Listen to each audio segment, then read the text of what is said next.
Hello, and welcome to episode 8 of Expertise is Overrated, the podcast that takes the time to answer the questions you didn't know you didn't want the answers to. I'm Vib. And I'm Sean, and neither of us has any clue what we're talking about. Now, before we get to today's episode, let's award the much vaunted Expertise is Overrated Tinfoil Award. Now, this week, there was very nearly bloodshed over the tinfoil recipient. It wasn't pretty.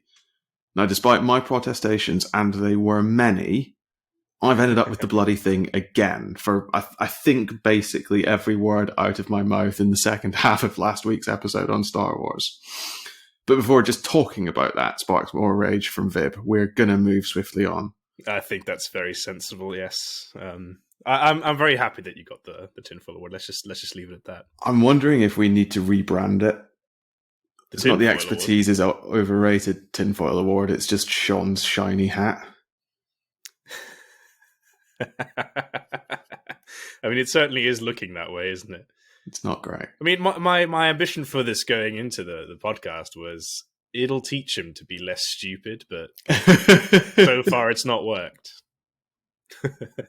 Anyway, we also have some feedback from 2 recent episodes that we've done. On episode 5, which was Who is the Hero of A Song of Ice and Fire, Ellie writes, John is obviously the hero. There's a reason why it seems obvious, and it's because he's just the hero. Most books don't have a fan base that have literal decades to pick up the text. Furthermore, John and Danny are not going to be great chums. They're being set up as contrasts. There's no way Danny can do anything but try to off John once she discovers his parentage. I think Ellie's got a point there.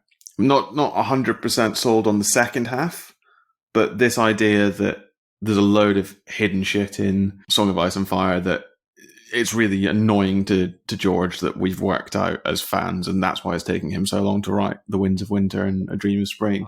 So he's trying to untwist the twist. Like, I think that's just right. We've had 10 years more than what's the ridiculous statistic? There's now been more time since A Dance with Dragons than there was between like the first 4 books or something. That's not the statistic. Easily, there's something stupid like that. You wrote the first few really quickly. Yeah. So I think, Yeah, no, I agree with that. I think it isn't as grey as people make it out to be. But I disagree that it's John who's the factor here. I am standing by my logic that it's the entire Stark family, because it is ultimately a series about families. But the idea that John and Danny aren't going to be great chums, maybe.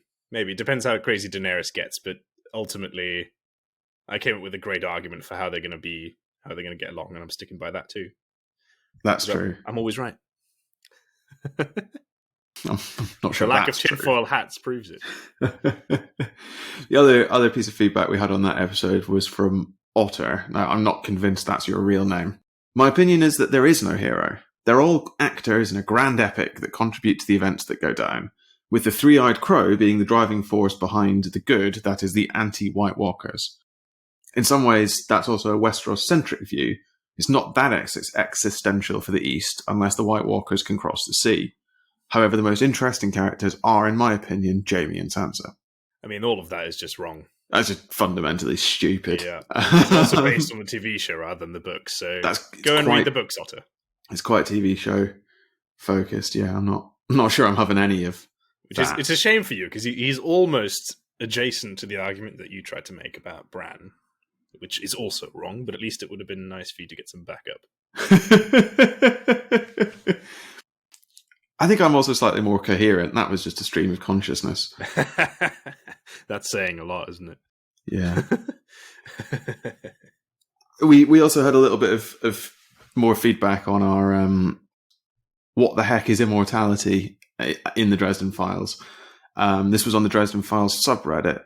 Cave Troll, also not convinced that's your real name, writes, nobody in the Dresdenverse is immortal. More power limits the options for a character's actions.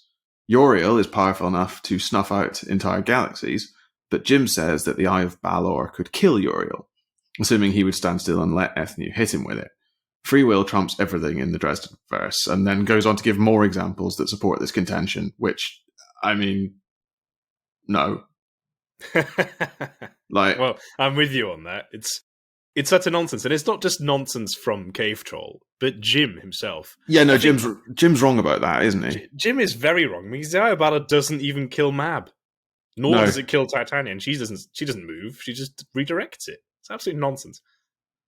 I mean, if you dive, and this isn't what this episode's about, so we'll need to move on. But if you dive into it a little bit, the Eye of Balor works essentially off emotion, off rage, doesn't it? That's why it doesn't work on Mab, because she's like, it does work on her, but it doesn't kill her because she's sort of brings rationality to an emotional argument.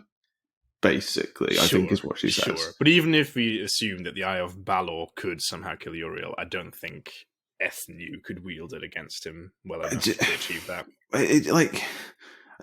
It's just plain wrong. Let's not waste any time on it. It's just plain wrong. I don't think free will trumps everything in the Dresden verse. I can wave free will around as much as I want. If God decrees, if the Almighty decrees that I cease to exist, as He has done in the past, looking at you, Sodom and Gomorrah, they were exercising free will.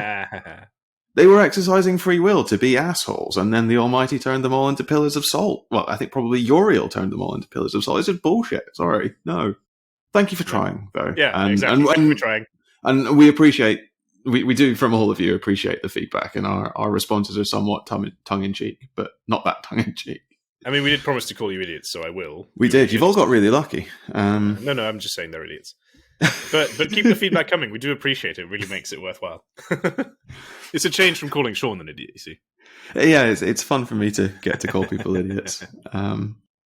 Anyway, in this episode, as promised, we're asking why, in J.K. Rowling's Harry Potter series, I refuse to accept the magical wizarding world of J.K. Rowling, or whatever Warner Brothers think it's called. Why do wizards hide from muggles? Now, it turns out this is a nice short episode, because wizards hide from muggles because gun beats stick every day of the week. It's just as simple as that. Who cares if a wizard can make a feather float, or can fly on a broomstick, or talk to snakes? Hit that wizard with little balls of lead, moving at more than the speed of sound, and he's just fucking dead. Thank you for listening. Yeah, well, maybe we should cut it here, because I can feel the rage building again. And we're not even 10 minutes in. Wizards hide because gun beats stick. That is your line. That's what you're going for. It's not my only line, but it's the soundbite that I like the most. Yeah. Well, I mean, before I unpack the fact that not all bullets travel at the speed of sound, you know. Okay, yes, fine. Some of them travel at slightly less than the speed of sound, but some of them travel at more than the speed of sound. I was, moving to the mean, or whatever the median, case or is, they will fly less fast than magic. Because magic, as we all know, goes at the speed of light. That's not true. What are you basing that on? The fact that in the text you see magic move. You can't see magic move if it travels at the speed of light. But it's light. No, it's not. It is. It's 100% light. It's 100% not light. The curse is 100% just green light. No, it's not, because you can see it travel. Yeah, it's a flash. Maybe not the killing curse. I'd need to go back to the text specifically. You're thinking of the films, aren't you? No, I'm not actually. I'm thinking of in the Goblet of Fire. Yeah. When Harry, Ron, and Hermione are at the Quidditch World Cup and are running around after the Dark Mark has been summoned. I don't like the way you're chuckling. I bet you don't. Okay. All of the Aurors apparate into the forest and shout stunning spells, and Harry, Ron, and Hermione have time to hit the deck before the stunning spells hit them. Ergo, they can't be moving at the speed of light, because Harry, Ron, and Hermione can't hit the deck at the speed of light. They hit the deck at the speed of gravity. That is interesting, but do they duck when they hear the words, or do they duck when they see them apparate? It doesn't matter. I don't remember. No, it does, because if they apparate... No, because they still have to aim. No, it doesn't, because even if they hit the deck when they see them apparate, they still also see and feel the spells pass over their heads. They don't move at the speed of light. They are beams of energy that move at less than the speed of light. You can see them travel. Maybe they just have really, really high frames per second in their wizarding vision. Oh, shut up. I'm just saying. No, but I suppose that is technically fair, that the actual spells may not travel at the speed of light. But I'm willing to bet that they faster travel than a bullet would. But I can't see bullets move. That's because they're small. I can't see big bullets move. But if a bullet created a big flash of light, it's a bit like you can see. How do you put a good analogy to this? Like, yeah, sure, you can see the effect that the spell has because it's a big old flash of light, which you can almost equate to the sort of trails that plane might cause. Where in fact, if you shoot a bullet through fog, you could probably see that the fog is disturbed. We don't really know how fast the spell itself is, but the effect that they witness is obviously witnessable. I don't know. I guess what I'm trying to get at is if you... It's quite clear to me that you don't know. Shut it. If you set up an old-fashioned duel between a wizard, yeah, right, wand in pocket or whatever, yeah, versus a gunman, gun in holster. Wand in pocket. Wizard's fucking dead. No. Wand gets stuck in pocket. Like a wand holster, then, if you want. I think by the time they've both drawn, which I mean, let's assume they draw at the same speed. I think a protection spell will be up before the bullet is reached the wizard. Protection spell definitely, because it doesn't have to travel very far. Okay. And then once that's all done, because let's assume there's 8 bullets in that gun, he'll waste them all. Dead. Assuming that the muggle in question is an idiot, and after the first bullet... He's a muggle, of course he's an idiot. Okay. I don't think I agree with you, but I'm willing to park the one-on-one for now. Sure. Set up because you know that I'm right. No, I don't think you are. I think you've just made a load of shit up, and in the made-up world that you've created... You just asserted that bullets are faster than magic. That makes no sense. I asserted with evidence. You said, no, they're not. Magic moves at the speed of light, and I proved to you that it doesn't, using textual evidence. Well, I can counter that evidence. For example, the passage where Ron throws a knife at his brother. Right? This is, he's not going to throw that at supersonic speeds. But a knife being thrown at you from a few feet away will reach you pretty quickly. And he has time to transfigure the knife mid-air into a paper airplane before it hits him. You're telling me that that's not fast? I don't know what would be then. Yeah, no, that's pretty fast. You weren't expecting that level of knowledge, were you? No, it's not often that you can beat me on actually referring to the text. I know, right? It's disconcerting. No, but I mean, Ron doesn't throw the knife with intent to kill or even wound. He sort of chucks it gently. Well, there's no evidence for that in the text, as you would say.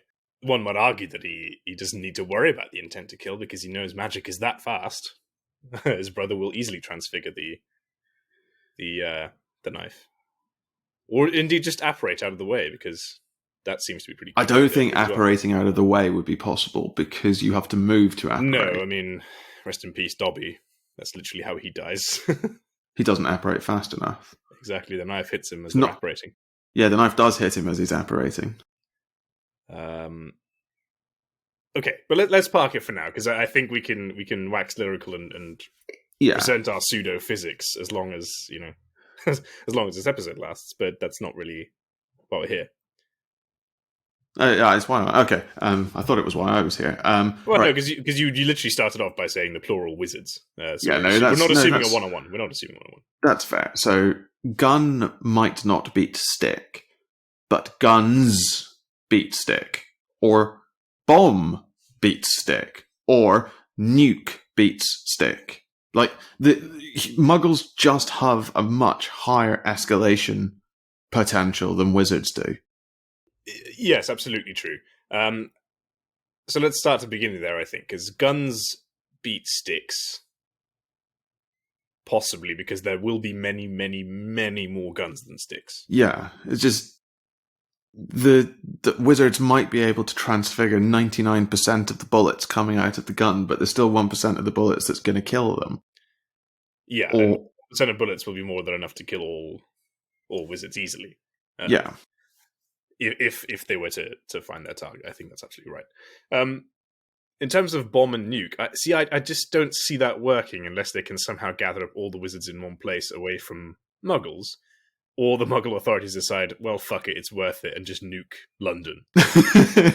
Yeah, nuking London is an issue, but I mean, it would be really unfortunate for wizards if all of their kids were in a remote location somewhere in, say, the Scottish Highlands. Yeah, but they don't. Muggles will never ever be able to work that out unless they just assume it's in Scotland. Well, there's really strong protective charms on the whole place, and it can't physically be put on any map, magical or non-magical. See, I've always wondered about this. It can't, but what if you put everything else on a map? Yes, there's just a hole where you can't put something. Like, yeah, well, it depends on how that works, right? Because you imagine the magic should be, well, at least if I was doing it, I would make it smart enough to just fill in blanks. You put something else there instead. Like mountains, some trees, yeah. Yeah. I don't know. But it can't physically be put on a map. It's such a weird statement, though. Like, what if I'm drawing... Like, how does the Marauders map work? Yeah, no, isn't that just a big old question? Sorry, I was just... An unplottable place. But I guess the Marauders map doesn't show you where Hogwarts is. It just shows you the inside. Just shows you Hogwarts. I guess that's the only way that works. And the lines go off the page when they leave Hogwarts. Yeah. I suppose that so I've always pictured it as though if I was doing a geographical survey of that part of Scotland, I think I would be able to draw the map of the landscape just fine.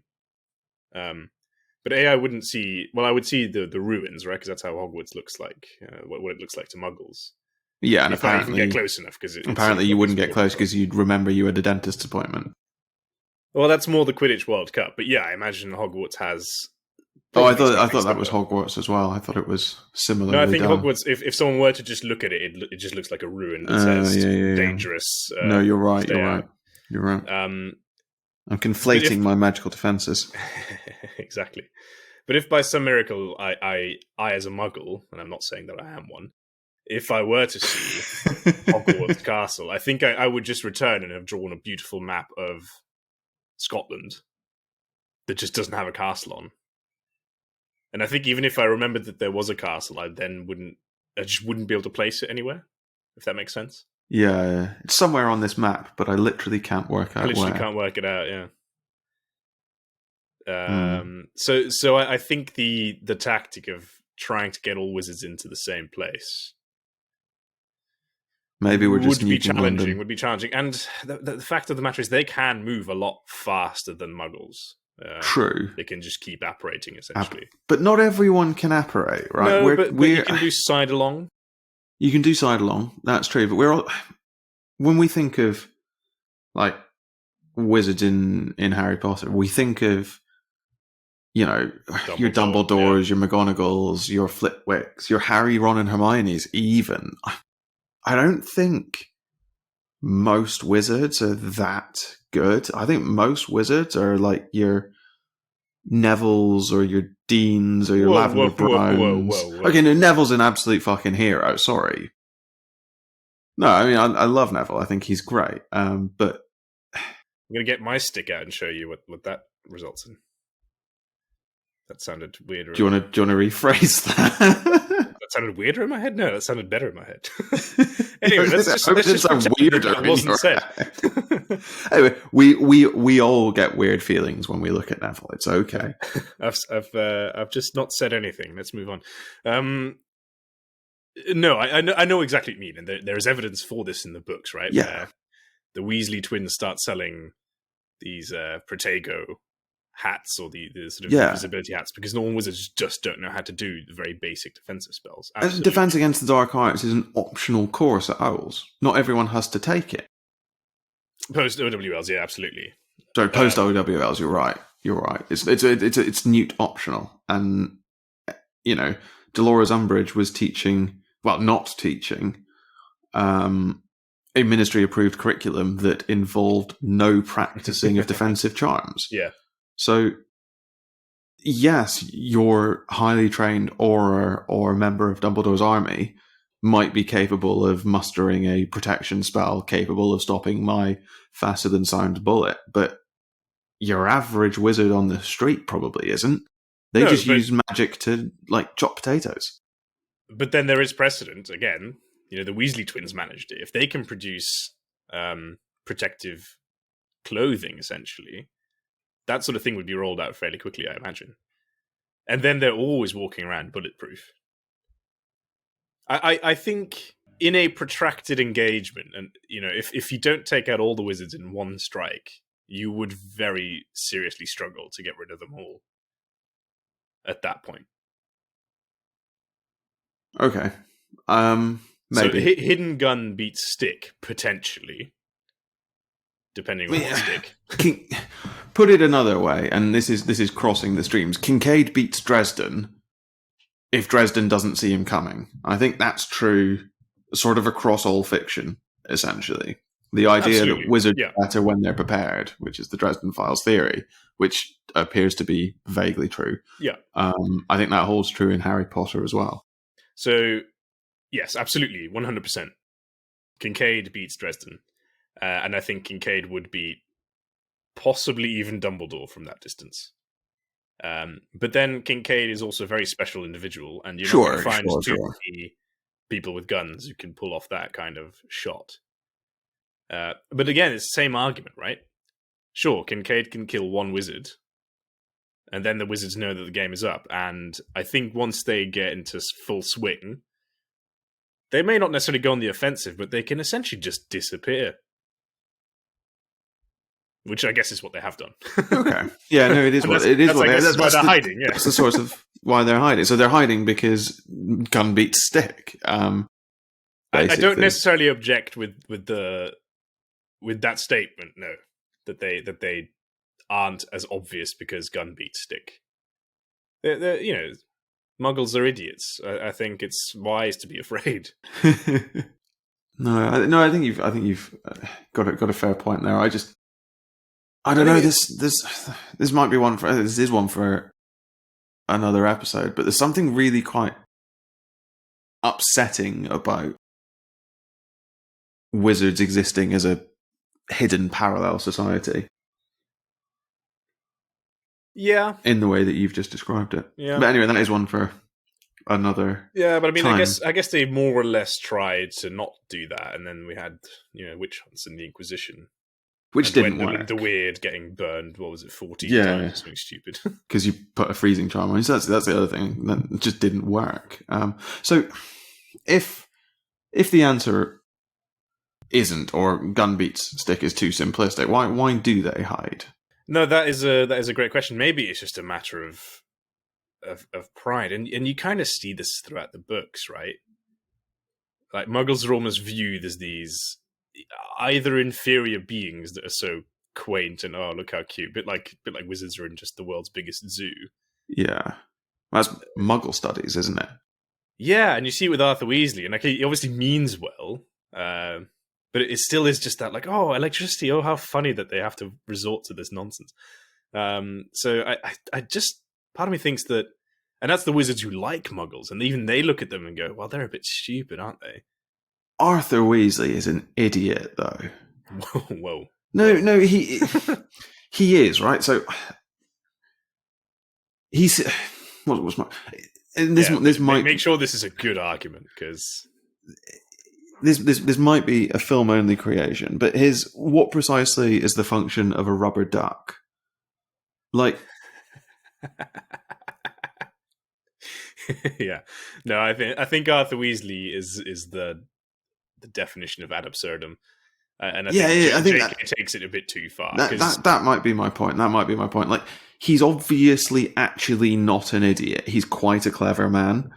Like, he runs a department at the Ministry of Magic. He runs a department all about Muggle artifacts, and he's clueless about Muggle artifacts. So, yeah, he might. I don't know.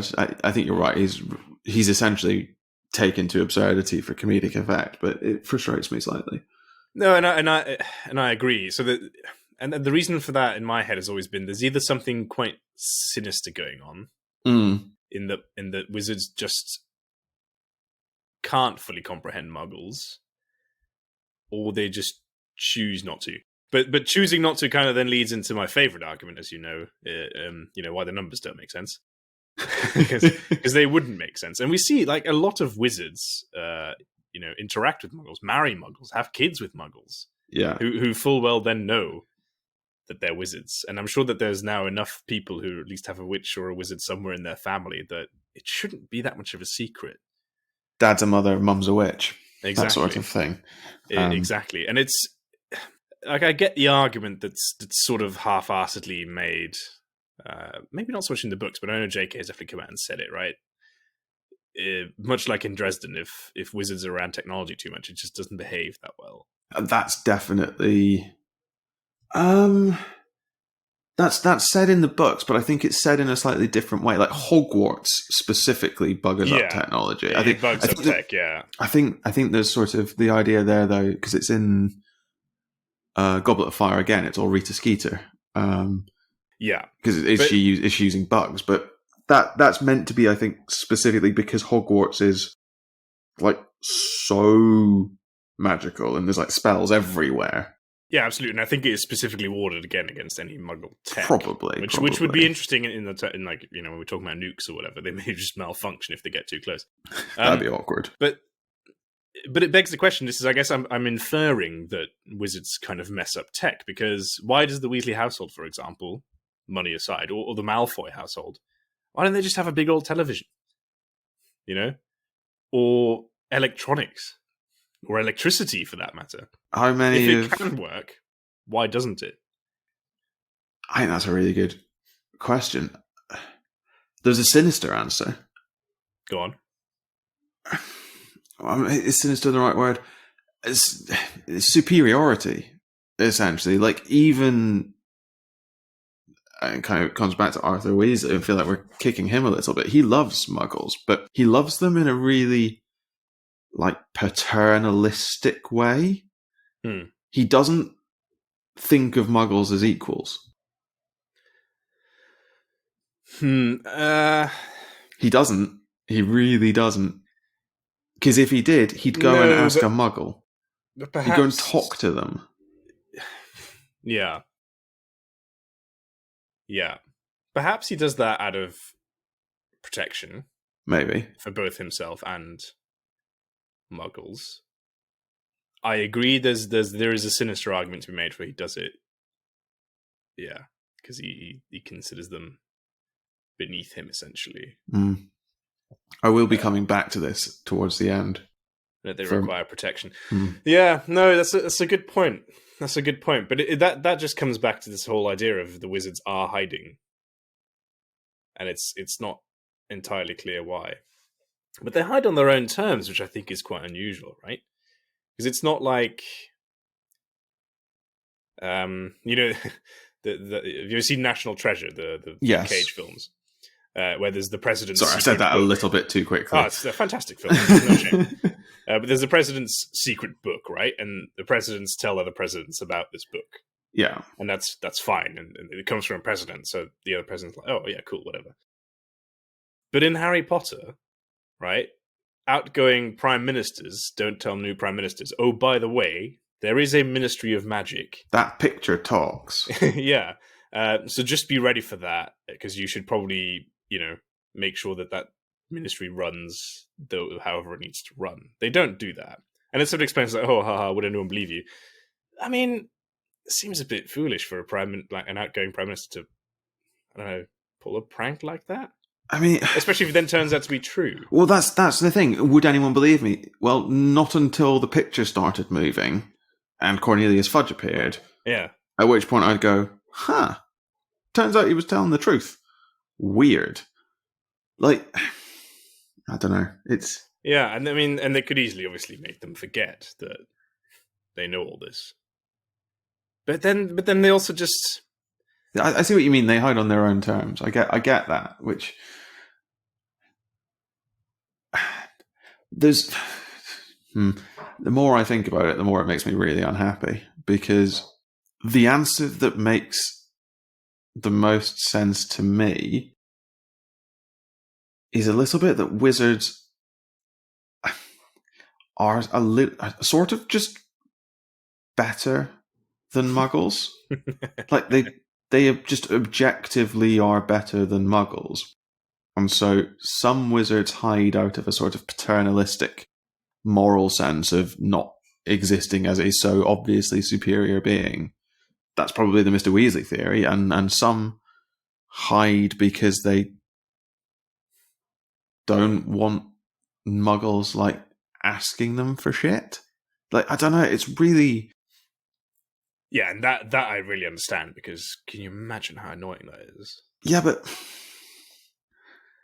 I think I do want to do another episode on this, but, like, I think wizards might all be dicks. From a muggle's perspective? Yeah. Maybe. Like, imagine. But are they, though? Because they keep to themselves. No, but they don't. That's the thing, because they don't, because they intermarry. Imagine you're going out with a girl. You're Seamus Finnegan's dad. You're going out with a girl. It's all going really well. I guess you get married and decide to have a kid, and then while she's pregnant, she's like, oh, by the way, it turns out I'm a witch and I can do magic.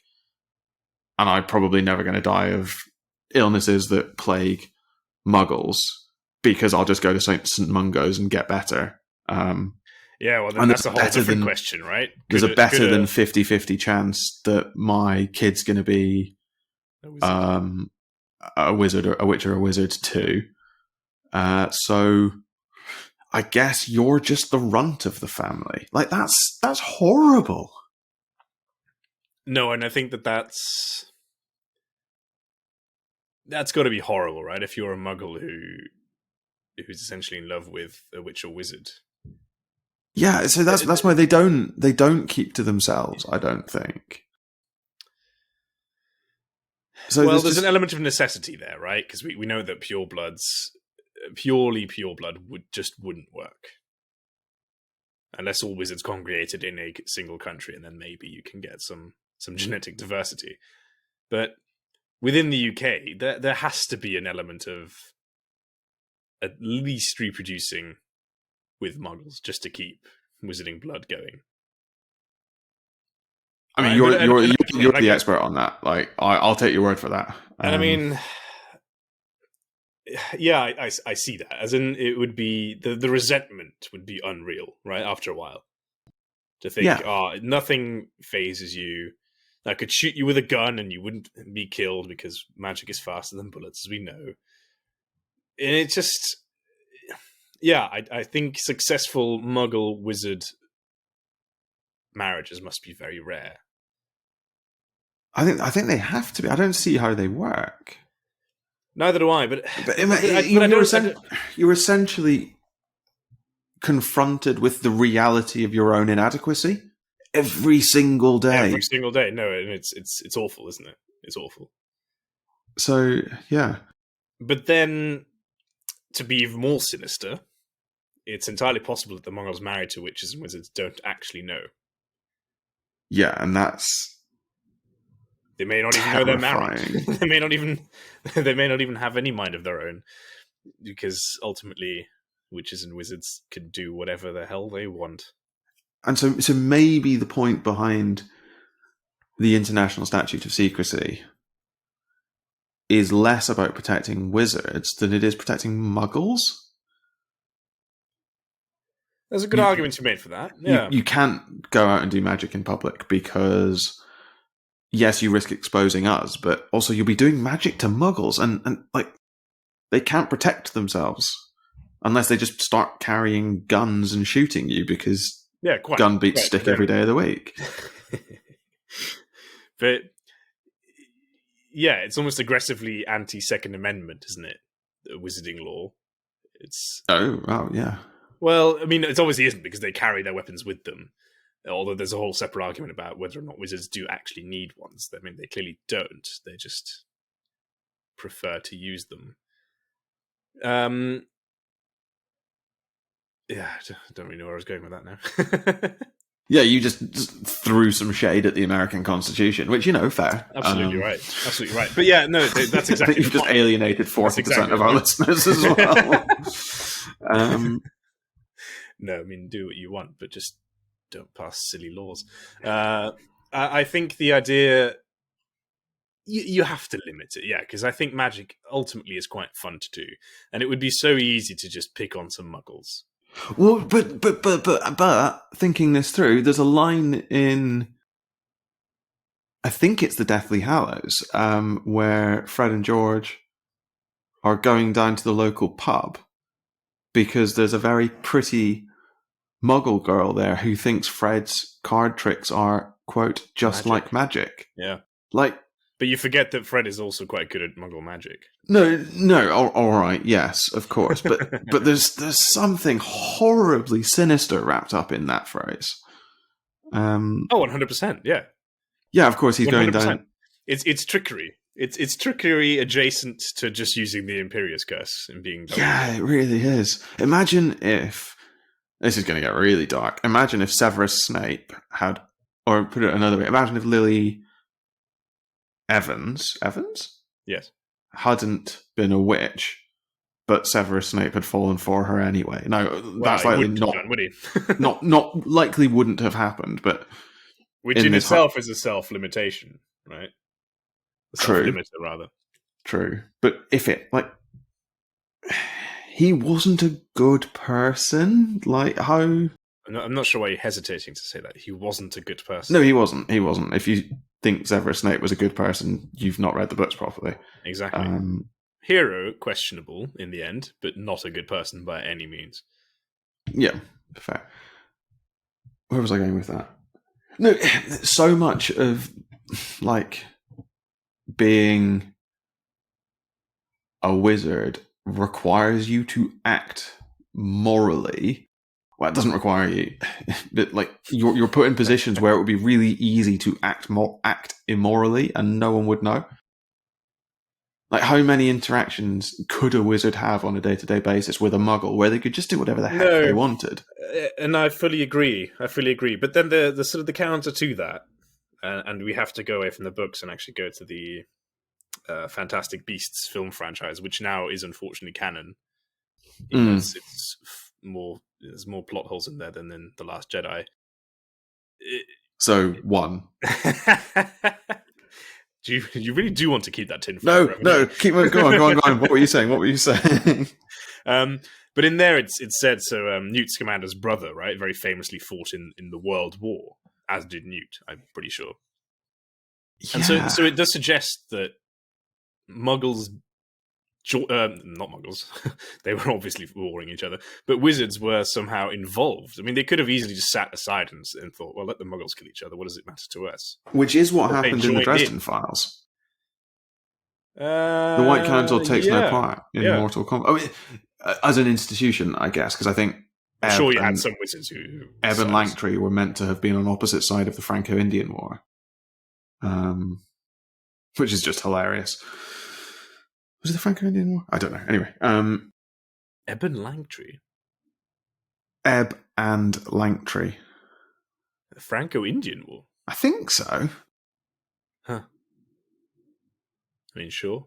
No, they were on opposite sides of a war in North America during the sort of maybe mid-colonial period. Why would because Arthur Langtry's an asshole.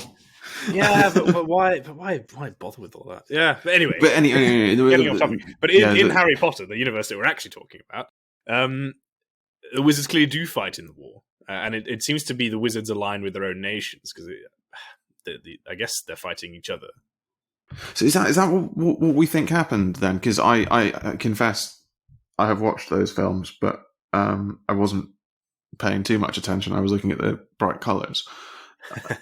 They're very pretty films. So is the idea that Newt and Theseus because fought as wizards? Well, yes, because they were on the Dragon Brigade. Wait, what? God, I need to rewatch these. I'm going to have to double check this now because now that I say it, it sounds ridiculous. This sounds like something. This sounds like feverish fan fiction. I mean, Newt Scamander riding a dragon in World War One. Yeah, go on. But I genuinely remember that. Okay. Well, let me. But then, what did they do if they So they're going over the top, say, and they survive when no one else does because they're wizards and have time to get their protective charms in place.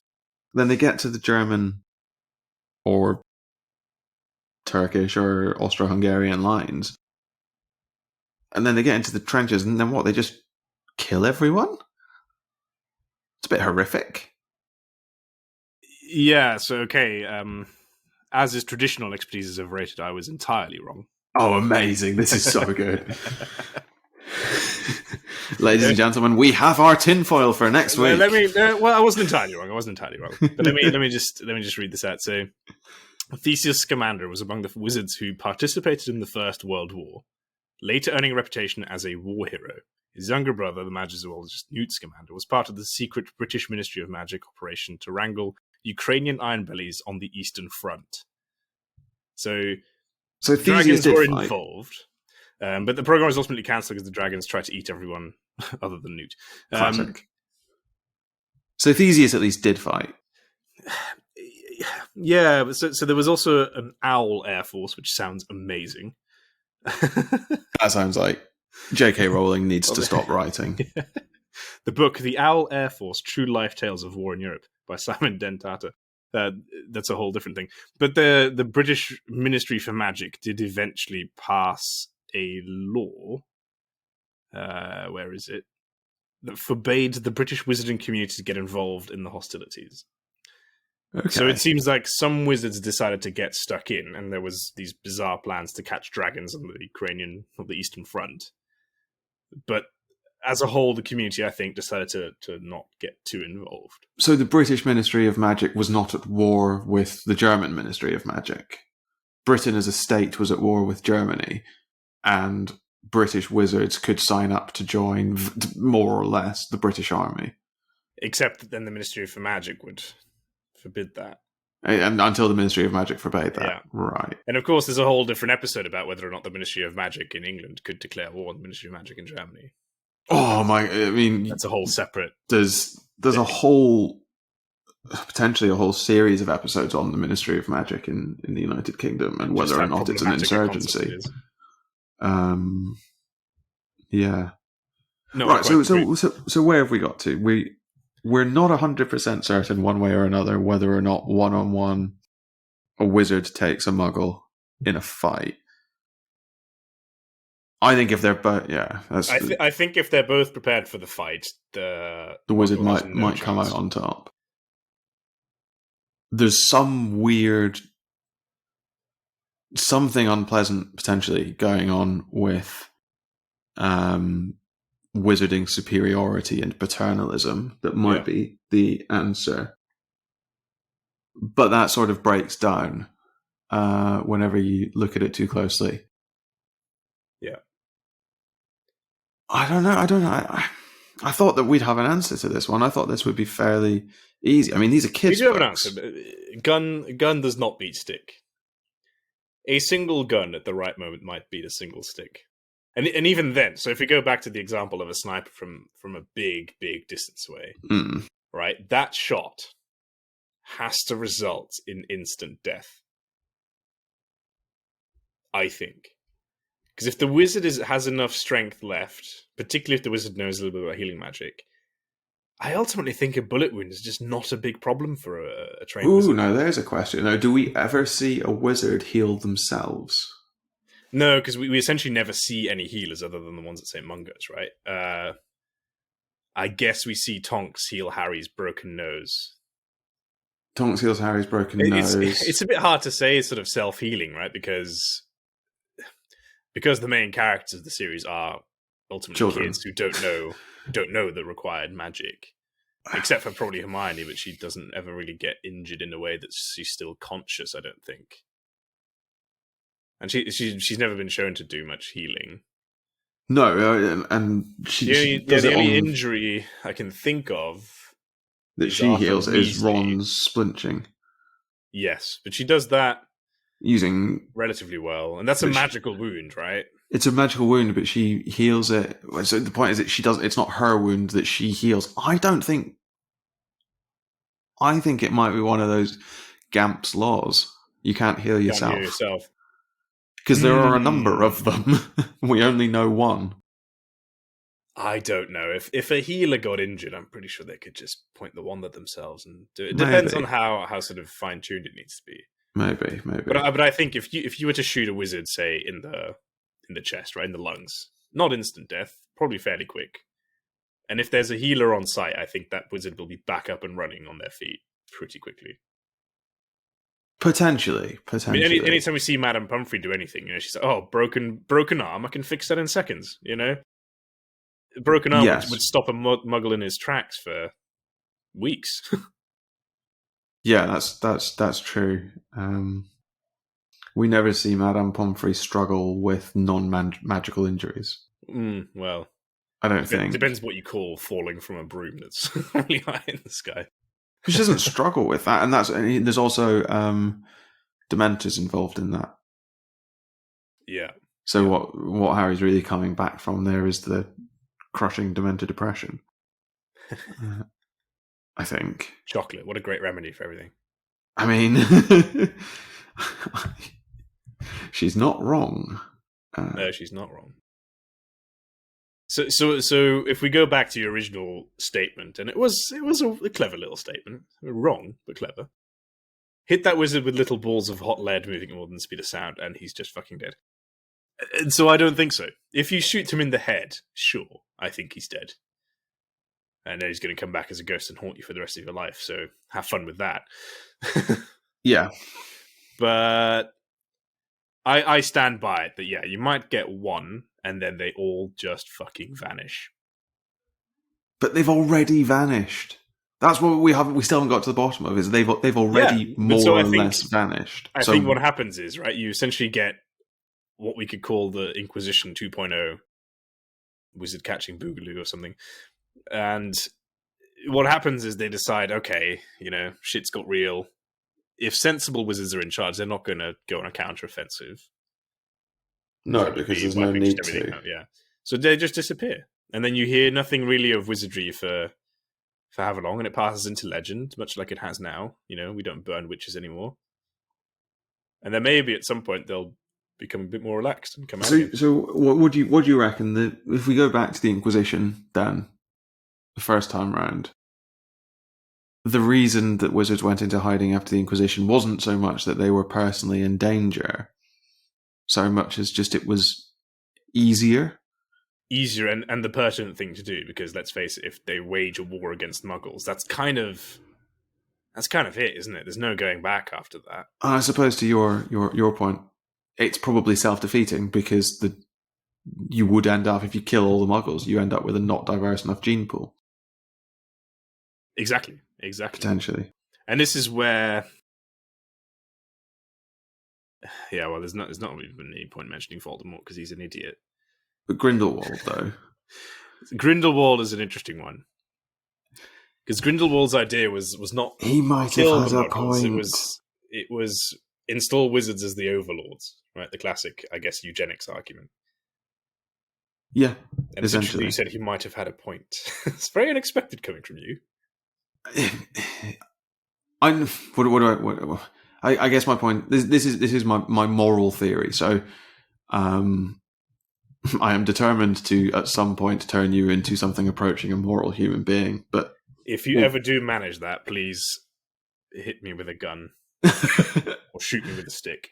Shoot you with a stick. What was my point? So, if you go down the wizards are just provably better than muggles, which I think we both think is probably vaguely true, then the argument that... Yeah, no, there's no way of putting this that doesn't end up with me arguing in favour of eugenics. There just isn't. My Voldemort, my Grindelwald might have had a point, was more just this idea that wizards need to hide because the truth that wizards are just provably better is... That's the bit of his argument that I agree with.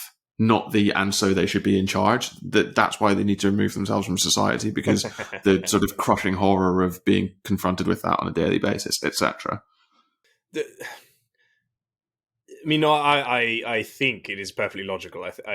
Wizards are demonstrably better.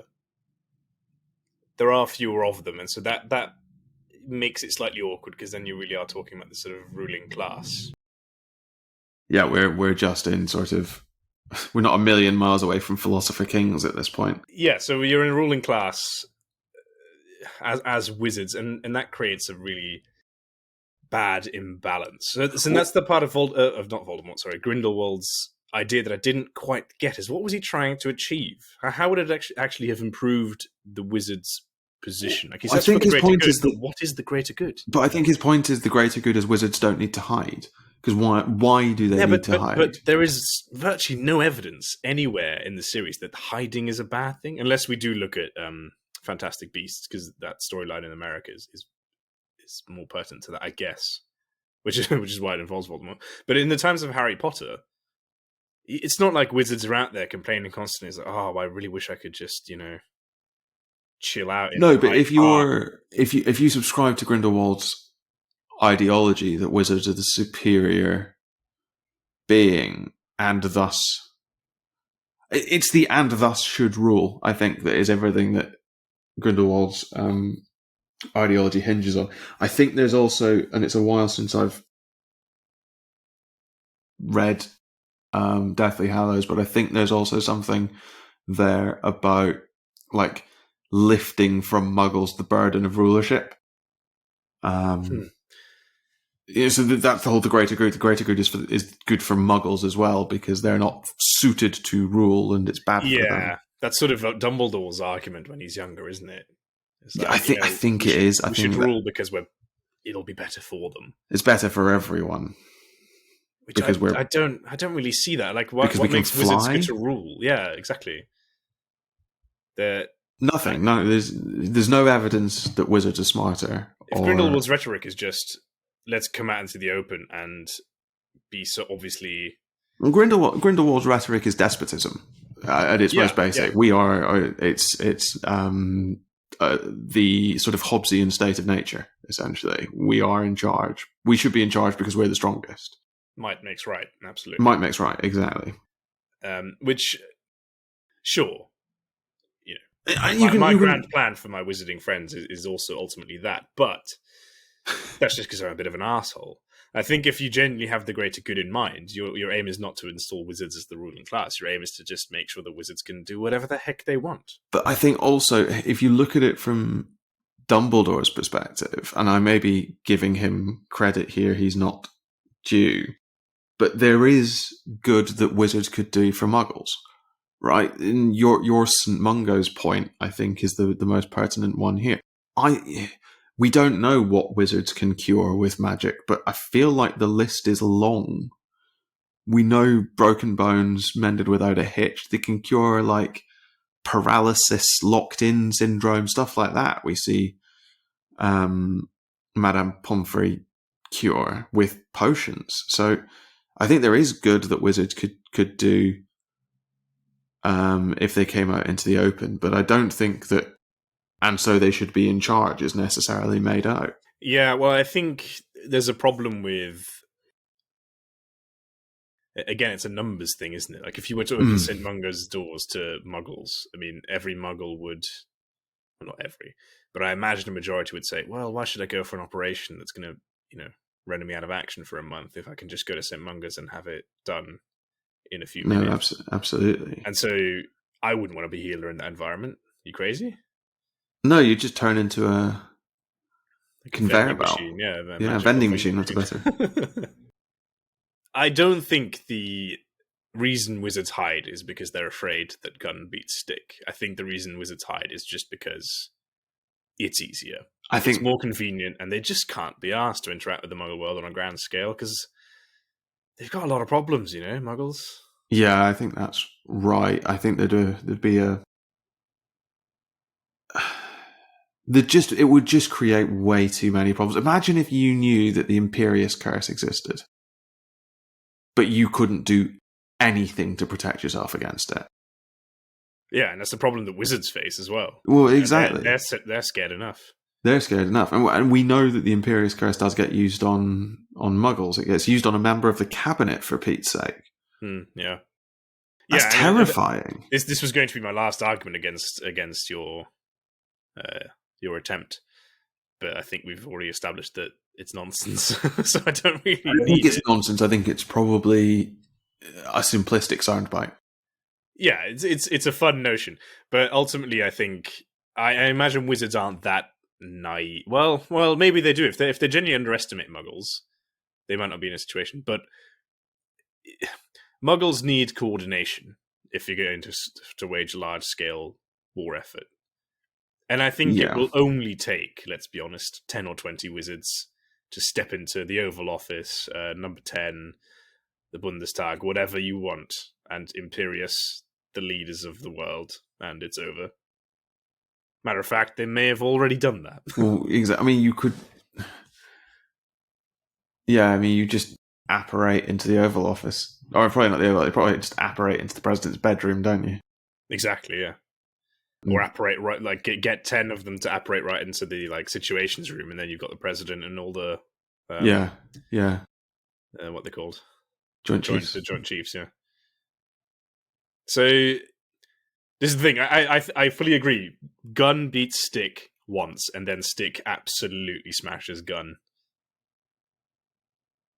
So I guess I guess there's a distinction between the individual and the societal. Yeah. Then on an individual level, gun probably beats stick. Yeah. Which is probably why wizards don't fuck around with muggles too much, because you don't want to... the muggle might be carrying a gun. But also wizards protect muggles. Who knows? I'm running around in circles. Well, I think it still comes back to the fact that in a duel 1v1, the wizard still wins. Quite easily, I would add. I don't think that that's true, but I think the conversation has moved on. No, I mean we're arguing about things like how fast a spell moves. Like we just don't know. It's really hard to visualize that for sure. Yeah, I've got quotes that point one way. You've got quotes point another way. And I think that sort of brings us to the final and least boring answer, which is that's the only way the story works. Quite. And sort of that's sort of it, really. Quite. Wizards hide from muggles because you need Harry Potter at the start of Philosopher's Stone to not know anything about the magical world, because then we get to experience it with him. Absolutely. And that makes the story the wonder that it is, and I think it has to be said that it is a wonderful story. And it just it does just work, yeah. It just works, and it's made richer by that sort of wide-eyed 11-year-old naivete that is brought to Hogwarts. And when you read the books as what must I have been about? Wide-eyed teen. Yeah, a wide-eyed teen or preteen. Like you get that sense of magic and wonder. Because as an adult of however many years I am right now, I still get the wonder. Yeah. And you get the same with the first few films as well. Much though the later films get a bad rap, the early ones they give you exactly that same sense of magic, for want of a better word. What's exactly the right word to use? I think we're ending on such a wholesome note. It's so strange. Yeah, I don't like that. But anyway, thanks for listening to this episode of Expertise is Overrated. No doubt, we've said some things that were either objectively wrong or downright offensive. Feel free to let us know, rate the podcast and leave us a comment, or drop us an email at expertiseisoverrated@gmail.com, or tweet us at @zeroexpertise. Or you can check out our website, expertiseisoverrated.podbean.com. And if you're lucky, we might just argue with you in one of our upcoming episodes. And if you're really lucky, we might call you an idiot. In our next episode, it's all a question of worth as we ask, how does Mjolnir work?